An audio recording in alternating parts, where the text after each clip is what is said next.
Welcome back here to Unholstered. I am just one of your hosts. My name is Kayla Blakesley, and I host this show alongside Sophia Rosales-Catina.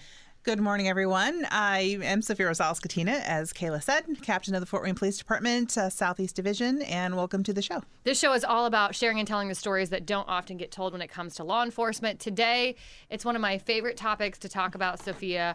We are talking about firearms, but to be a little bit more specific, we're kind of really honing in on gun safety. I have shared with you before, I've shared here on this program before, that I grew up with guns. I'm really pretty comfortable behind a hunting rifle. However, when it comes to a handgun, not as much. I purchased a Glock, about a year or so ago. And I know, Sophia, you've offered to take me out and give me some proper training. But I've really been doing the legwork, trying to find a place that I felt like could give me the instruction that I was looking for, to feel confident enough to carry my firearm in public when I feel like is necessary, when I need to, when I want to. Let's put it that way. And I'm not going to reveal all the places that I've been to, that I've done the legwork at, but let's just say I took 3 locations until I found this one that we're going to talk about today. We've got John Michaels in studio, which, let me preface this by saying, you always book our guests. Always.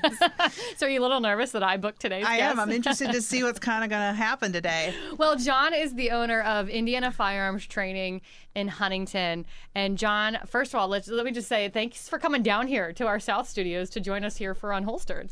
Thank you so much for having me. I'm excited to talk about this and get to know you a little bit better. Yeah, I'm so excited as well because I think gun safety specifically is such an important topic of conversation. When people talk about firearms, for some reason it seems like safety is always left out of the conversation, especially when it comes to just carrying in general, particularly here in the state of Indiana. But I think it would be kind of fun, you two, since Sophia really has no idea what we're getting into, John, because you and I have met, you and I have already had some conversations, so I feel pretty comfortable going into this show. But thank you for making me uncomfortable. Now you know how I feel.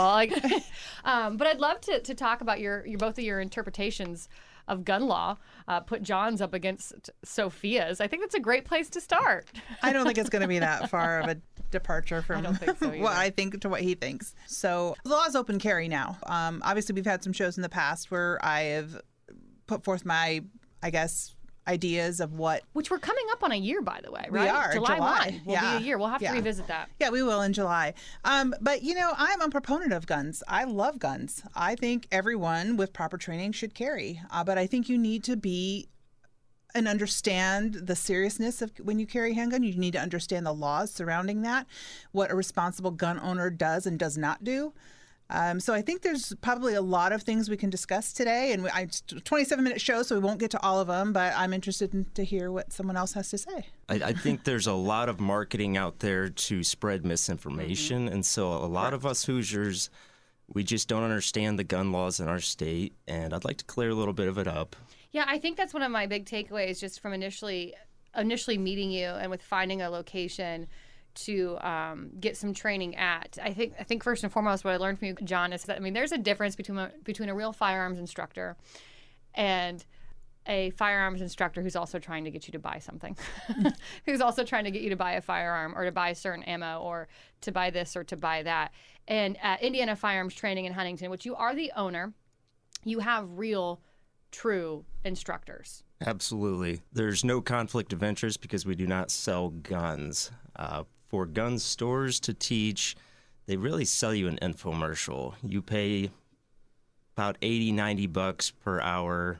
Maybe you get an hour and a half of what they call training, but it's really it's talking you into buying their guns. Mm-hmm. Our incentive is not to convince you that you're safe enough to already own a gun. We do analysis and find out where do you need to sharpen up your safety skills. So talk to me. How did you become, first of all, the owner of Indiana Firearms Training in Huntington?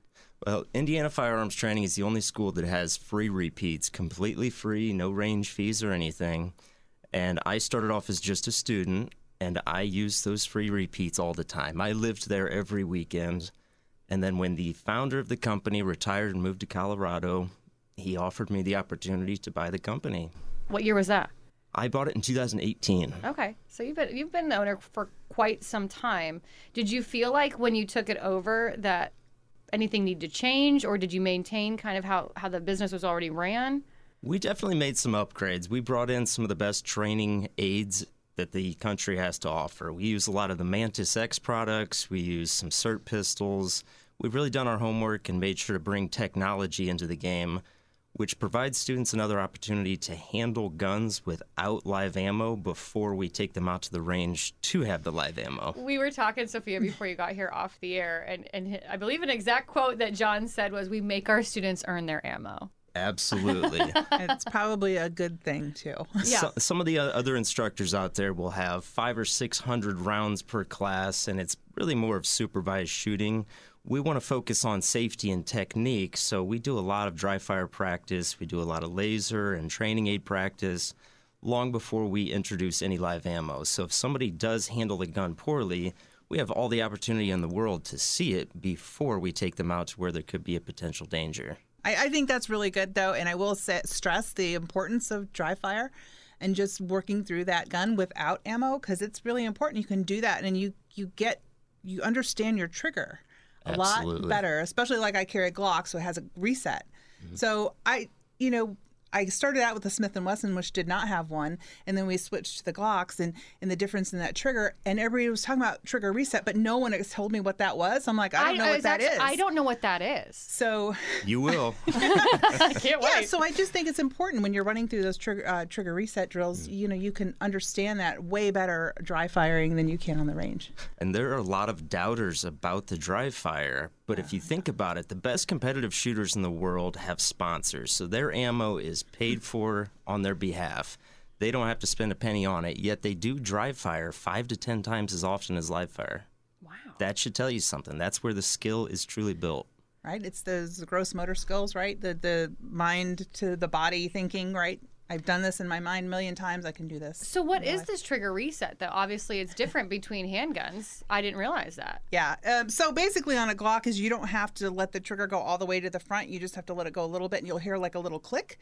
And it's just it's an easier trigger pull, and it keeps you on target better, easier, at least for me. So like with your Smith & Wesson, though, it does a full reset? Is that what you're saying? Yeah, you go all the way to the front and then have to take it all the way back. So it's not as easy of a trigger pull, I should say, but it just is so much easier with a Glock. You don't have to. It just when someone finally explained it to me, I'm like, ugh, yeah, what have I been missing this whole time? Yeah, and I became a way better shooter. Once I knew that. So John, I'm basically just searching for a Saturday because your courses they're all day. It's a very extensive course. It's from like 8 a.m. to 6 p.m. kind of, probably depending on the course that you're taking, at least the ones that I'm looking at, which is handgun 1, level 1, entry 1. But how many folks do you allow into a course? How does it work?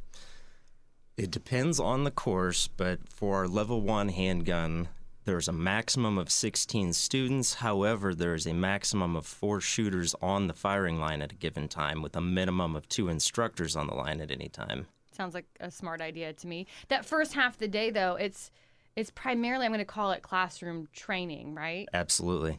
So do you have to come with your notebooks, your pens, your pencils? I mean, what's involved for a student? We provide all those things for you. Nice. You'll get pens, notebooks, coffee, snacks, orange juice. We will have training aids. We will provide the guns, the ammo, the eye protection, the ear protection. All you have to do is bring an open mind, and we will take care of the rest. What got you so into firearms? Because like I said, I've met you before. You are clearly very, very passionate about it. Where does that passion come from? I just wanted to be responsible. I went to shoot on my lunch break one day at work, and it was just to relieve some stress. And I saw the rental price for a gun, and the accountant in me said I have to buy a gun. It's more responsible. But that means I need to get gun safety training. And it snowballed from there. I called up the founder of Indiana Firearms Training. We talked for a few hours, and I knew that I found the right place. And then I just lived there with those free repeats, and it escalated big time. I ended up getting invited to 3 different states' SWAT officers associations, and that allowed me to go to their annual training conferences. So I've been to 13 of those now. I've trained with some of the best instructors in the world and special forces, and it really just took off. So boy, do I feel safe sitting in this room with you two. What about all of your other instructors at IFT? What are their backgrounds? We all have backgrounds in medical. We have a combat lifesaver that served in Afghanistan and Iraq. We have a a certified emergency first aid fundamentals instructor. We have a licensed mental health counselor on staff. I don't know of any other instructors who have that. No, I don't. Do you use that? Yeah, that's what I was just going to say. I'm like, so, okay, yeah.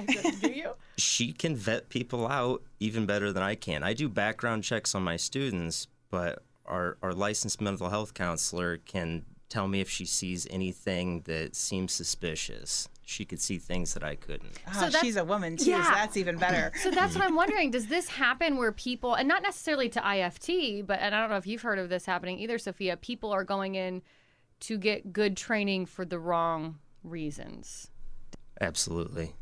It does. I mean, you're shaking your head. Yes, you know you're on radio, right? I'm sorry. I was listening. I get some phone calls that start off with, the judge says I have to take a class. And then I have a whole lot more questions for them. What do you do? I have to vet them out thoroughly. I can't allow somebody unsafe to be around my students. And if somebody comes in and they do mishandle a firearm, they get a full refund and a handshake, and I wish them well. Wow. What are some misconceptions that you think that people have about gun safety? Something Sophia and I always like to do. We try to, bust all the myths that are out there. Mm-hmm. What do you think are some misconceptions? People think they can teach themselves gun safety as well as shooting technique. It's not something you can just fumble your way through. It's not 3 strikes and you're out. It's one and done. They're tremendously unforgiving. If you screw up with a firearm, that's it. Yeah. It can be deadly. Yeah. And it's not necessarily your life. It could be your kid's life. We've talked on the show before, and I always say you can't go to your uncle's friend's cousin's sister's husband to go get training of someone who does just because they've had a firearm. And I would stress, even myself, people like, take me out and show me how to shoot. I'm like, I'm not an instructor. I am not an instructor. I'll go out and I'll shoot rounds with someone, but I'm not going to be able to teach them how to do anything because I don't know how to do that stuff. That's not my lane, and I try to stay out of things that aren't my lane. And isn't the way you shoot probably different than what I would learn at IFT? Probably not. The fundamentals will be the same. I didn't know because police officer, I don't know if you handle your firearm differently. We have to have the amount of safety that anyone else should have as well. I mean, maybe my things I would pull my weapon on are maybe different than what you would, kind of thing. That's the only thing I can think of. But I think that the safety is always the same. Do you have like corporate events? Can like groups of people come? I don't know. I guess if there was like 15 people from Federated Media who wanted to go take it, can they come together?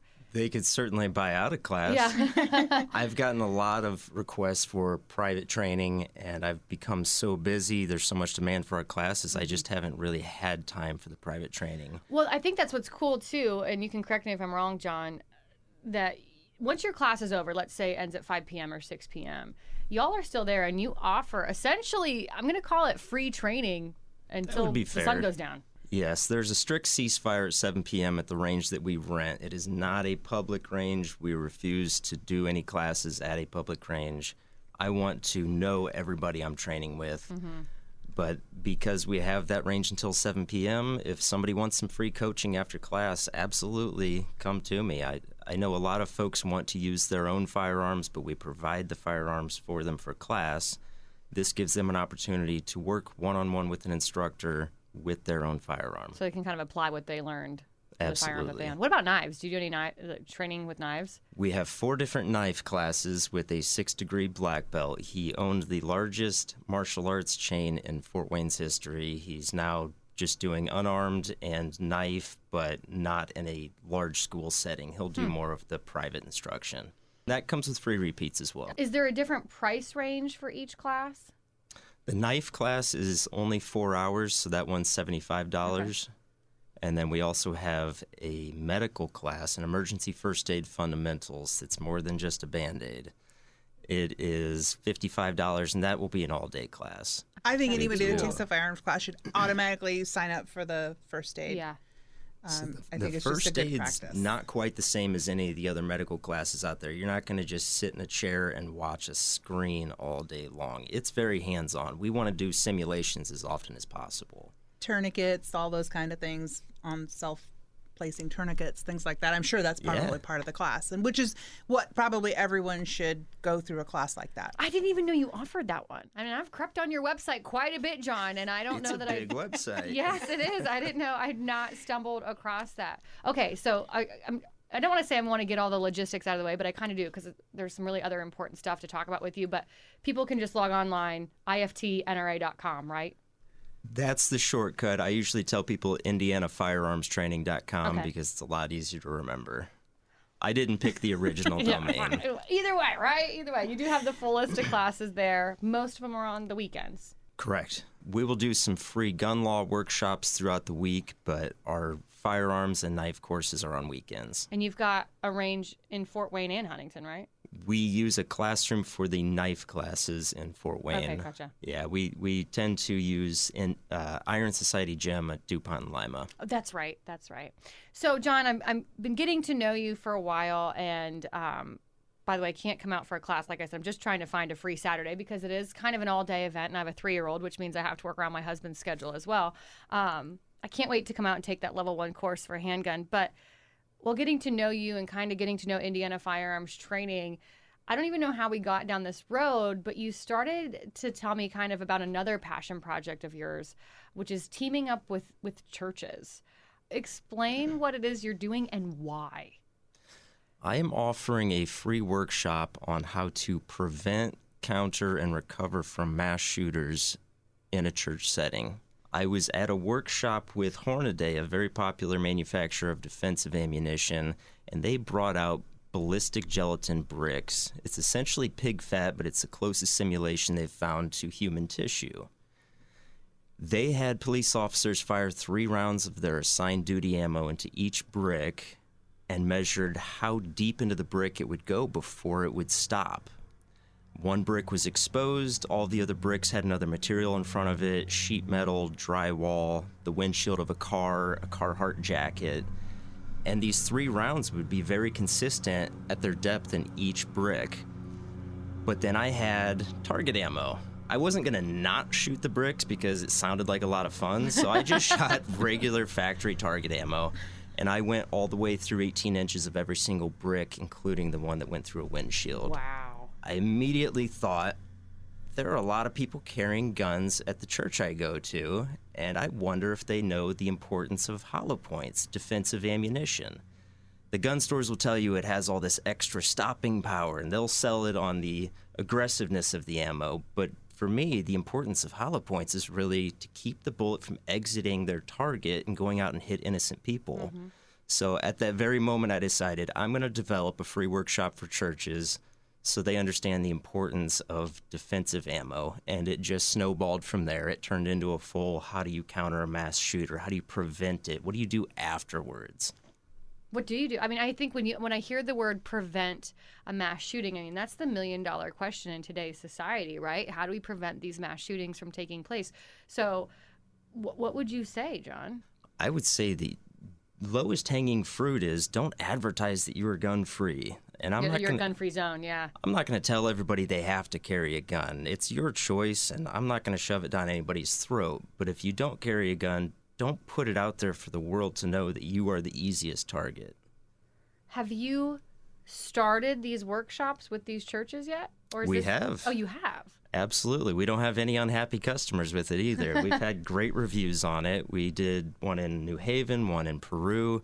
It's been an absolute blast. We've got one scheduled for Thursday, July 13th at 6 p.m. in New Haven at the First Baptist Church in New Haven. So if folks want to come out to that, the public can attend if they want to? Absolutely. You don't have to be a member of that church. Just go ahead and hop on my website and follow the link. You'll be able to sign up for that for free and have a great time. Come with questions. It'll be a very relaxed, open conversation. We'll help people develop their own plans for their church specifically. What about, I mean, I'm just going to use my building, for example, Federated Media. What if Federated Media says, hey, John, I see what you're doing. I hear what you're doing with these local churches. Can we do it here? We could apply a lot of the same principles. Yeah. I wanted to start off with churches just because I grew up in the church and it was important to me. What do you think, Sophia, I mean, with this concept of I think it's fantastic. Yeah, yeah. We do it. We have some people in our department that go out and do those things for churches, for nonprofit kind of things. But when we get into the business realm, it's like, as an officer, I can't recommend a business to anyone. So I can't say, hey, this officer has this business, talk to him. I can't do that. So I'm like, I have nowhere to send anybody, so I'm glad he's talking about this, because I couldn't even say, hey, go over to this guy's website because he does this. I can't do that as an officer. So I'm glad there's people in the community doing those kinds of things. I didn't even know this was a thing. It was. So the Justice Department came here, I'm going to say probably 4 years ago, because the amount of churches that we had in this area. So they came here after there was a church attack, and I forget where it was at the time, but they came here and they did a whole symposium. All the churches that they could get a hold of in the area were invited. So we were out at the Public Safety Academy, and we did a whole active shooter program for them, talking about church safety, what to do, what not to do, those kinds of things. And we had one of our officers, who's a former SWAT officer, former military guy, he comes in and he assesses businesses and churches like nonprofits like that for free. So after that, we got a lot of calls from other people who heard about it after the fact and wanted him to come out. So he's been doing that as he can, but he's a busy guy. Right, just like you just said. Yeah, right, John? I mean, it's hard to get to everyone. So I'm glad that there's like a community event where you can go as a community to something like that. I think that's very important, and I'm glad someone's doing that, because, I mean, this guy's getting like taxed because when things pop off, then that everybody gets the idea, oh, let me call and let me call. So whenever we have an active shooter anywhere in the country, I get flooded with calls, and I'm just like, I can't get to you. What about schools? A lot of the same principles can apply to schools. They just need to start listening. Can you, because we don't have a ton of time, but are you kind of able to go through some of those steps right now for schools, businesses, churches that are listening? Kind of like a little freebie, John? If there were one thing I would want to say to folks that are running schools when they're developing their plans for countering mass shooters is let the kids get out the windows, leave the school. Don't have them just locked down. I understand getting them out of the hallways, but sitting in a classroom and waiting when there's a perfectly good window to escape from, let them leave. Yeah. I'm not going to say I haven't told my kids that. Really? Really? Get out. If you can get out, get out. If you're in a position to help someone else, please do so, but safely. But if there is a way to get out of that building, whether it's a window through a desk through it, I don't care. I'll pay for the window later. Yeah. Get out. Yeah. Because most times teachers are telling kids to stay down, stay put, right? Is that the instruction that you they're lock getting? down in place, because they that way they can know where everyone is, but at the same time you're a sitting target. Right. And I will say, I will give a shout out to my friend. We went to the gun training last summer. She was a teacher, and we had some issues pop off here in Fort Wayne at one of the schools here, and she was a teacher at that school, and she was so proud of herself, and I was so proud of her too. She's like, I had a plan, Sophia. I had a plan. And I was probably the only teacher that had a plan, but I had one. Yeah. And I'm like, see, there we go. You have a little bit of training and you just get confident and, okay, I can do this. And not all of the training is combat. Some teachers don't want to do firearms training. They don't want to carry a gun. I completely understand. But shouldn't they know how to clear a firearm? If they have to take one from a student who brought one in when they're not supposed to, how do they secure that from the other students? They need to have a plan in place. They need to have some practice in their system. I think most people are afraid. I mean, especially in that whole teacher realm. They just become afraid of firearms and they don't want anything to do with them. Like, no, I mean, at least know, like you said, at least know how to make it safe. You don't have to pull the trigger, but at least know how to make it safe. What's next for you, John? I feel like you're like taking over the world when it comes to firearm safety and really truly wanting to spread that message and the importance of firearm safety. I apologize for the lawnmower in the background if you can hear it. We're trying to cover this from cradle to grave. So it's not just a gunfight, it's also prevention. It's also what do you do afterwards? Do you have a policy on what to say to the media? Do you have a medical plan in place? When there's a mass shooter and EMS arrives, they're not allowed in the building until police have cleared the scene. If it's a large setting, that can take a long time. So if somebody's bleeding out, you could have taken a victory and turned it into a draw, and there's no acceptable draw in a gunfight. I will say this, though, in Fort Wayne, we do have a plan. We do go in with medical personnel. We are their cover while we go through and search for potential victims that we have while an active shooting is going on. So we do training for that here. God bless Fort We Wayne. can talk about that later on another show, but I just want the community to know that we will go in, even if an active shooter is going on, to start helping potential victims. But so let me get this straight, though. Most police departments don't operate that way. No, we are one of the few in the country that would I even feel like they attempt should that. all operate that way. There's a lot of things a lot of departments should do, but they don't. Just They don't have the take on manpower. a lot of liability Yeah. that way. Yeah, Going and from a it's in gunfight conjunction to medical. Yeah, and they've it's in covered conjunction with the everything. fire department too. So their training is with us. It almost kind of Yeah. ticks me off because you just said it, John. Someone's laying there bleeding out. Yeah, and it could be a long time before that scene is safe. But if you know that a portion is safe because they're somewhere else, why wouldn't you go in and start trying to find people and help?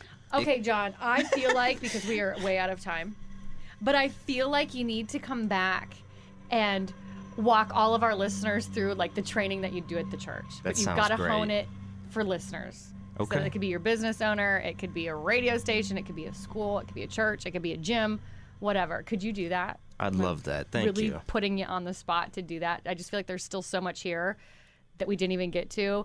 30 seconds, if we didn't get to something, what do you got that's so important that we had to get to? If you don't already have a tourniquet on your person or at your church or in your business, get a tourniquet. It's $35. It's not difficult to use if you've done it a couple of times, and it can save a lot of lives. Indiana Firearms Training.com. John Michaels, you are the owner. I'm so glad you're here. We're obviously going to have you back. Thanks for coming. Thank you so much for having me. And if you've missed any previous episodes of Unholstered, you can download them anywhere you download a podcast. As Sophia and I both mentioned numerous times, we've talked a lot about firearms, particularly the laws here in Indiana. You can search for those previous episodes as well anywhere you download a podcast. Your town, your team, your topics. This is Unholstered.